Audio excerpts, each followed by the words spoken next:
So the second question is, I often find myself in a situation where I'm not happy with myself. I compare my abilities, achievements, and even my appearance with that of others. Also, I think since I'm a humanities student, people around me constantly compare me with my other friends who have taken up medicine or engineering. And that really puts me off, and I think that's one reason for my low self-esteem. How do you think I can build up on my self-esteem and get rid of the self-hatred that I have? Well, this self-esteem, this self-confidence, all these things unfortunately have been sold a lot on the planet. Why do you need esteem? Why do you need esteem? Esteem is because you want to be little one-up on somebody else all the time. Unfortunately, our education systems were made like this, right from kindergarten. Who is first, who is second, who is third? You want to be first. So, your sense of happiness is only when everybody is doing worse than you. What kind of life is that?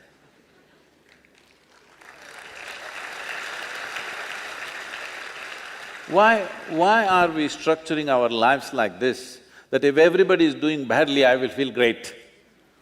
I think it's sickness. Hello? You think it's joy or sickness, please tell me. If all of you are doing badly, I feel great because I am number one now. No, this should go. From an early age, unfortunately, this is being imposed upon a child's mind that you have to be on top of everybody else.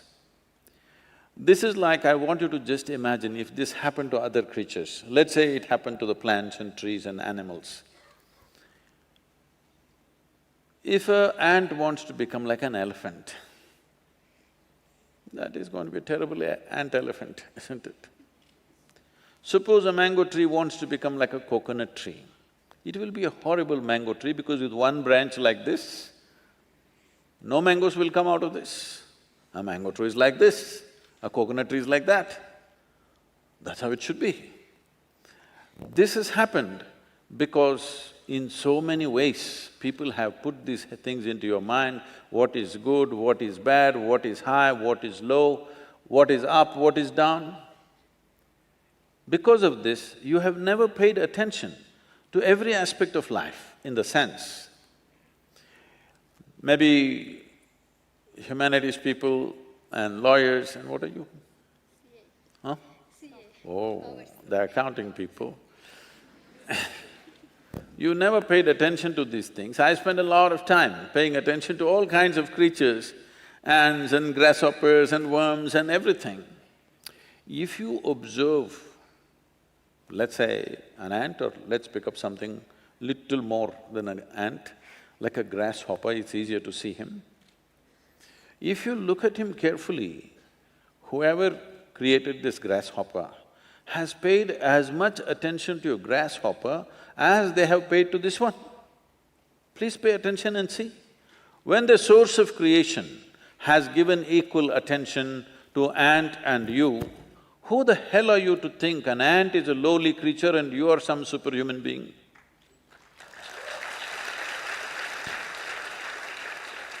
Why are you making this judgment?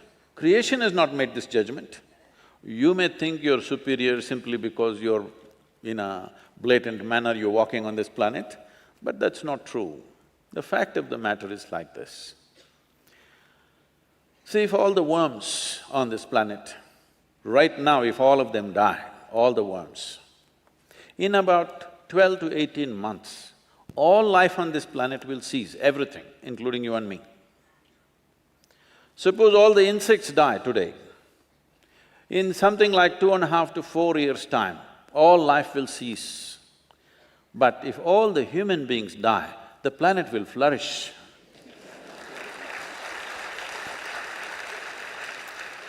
Yes, we make good manure. If human beings go away, right through this building trees will grow, isn't it? Yes or no? everything will flourish. So, who the hell is telling you that you are the most significant life? This idea that the cosmos is human-centric is a stupid idea. In this cosmos, even this solar system is a tiny speck. Tomorrow morning, if the entire solar system evaporates, nobody will notice it. That's how small it is. In that tiny speck, planet Earth is a microspeck. In that microspeck, Bengaluru is a super microspeck. In that, you are a very big person with great self-esteem.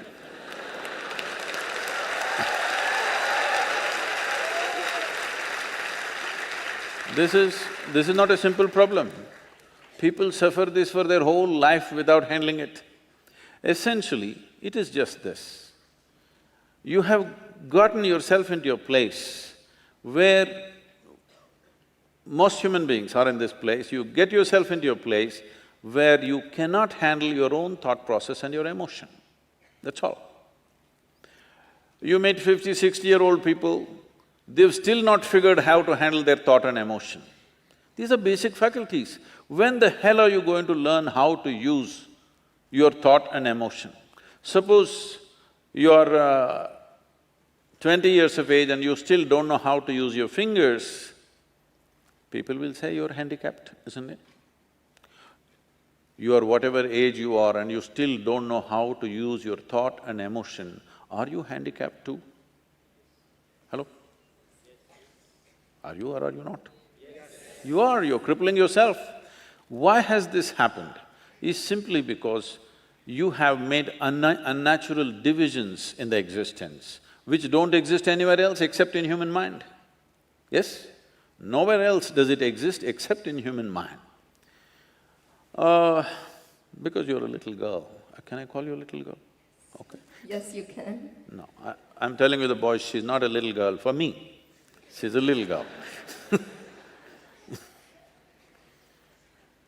So, when my daughter was growing up, she grew up with me traveling all over the place. When she was 3.5 months of age, she's traveling with me alone. I'm driving all over India with her in the strapped to the seat of the car. So, she grew up like this, and every day we're in some different family. People are wonderful, but there is a problem with the adults. The moment they see a child, they want to teach the child something that's not worked in their life.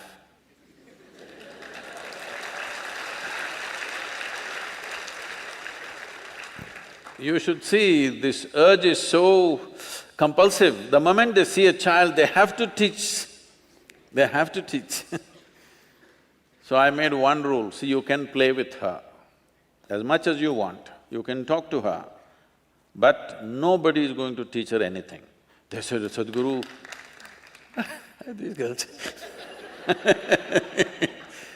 but Sadhguru, she won't learn anything, ABC at least 1, 2, 3. I said, no 1, 2, 3. Then they said, she won't know how to count even her fingers. I don't care. If she doesn't know how to count her fingers, as long as she knows how to use her fingers, I don't care. She thinks she has 1,000,000 fingers, what's my problem? But they want to teach 1, 2, 3, ABC, Mary had a little lamb.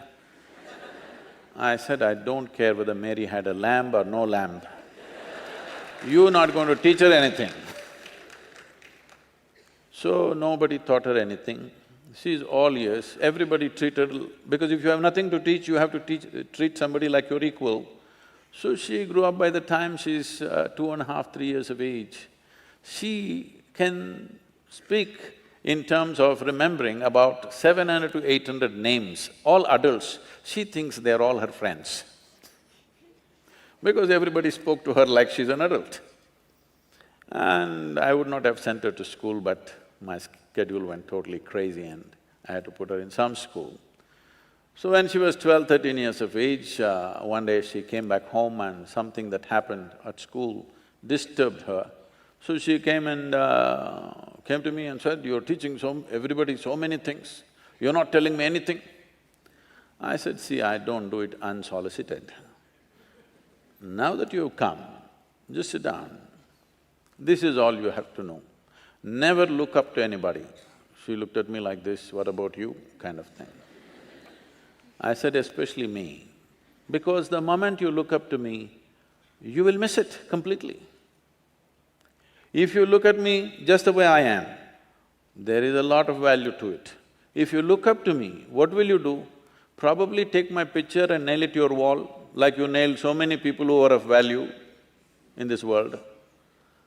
You just look at me for what I am, don't look up to me, and never look down on anybody.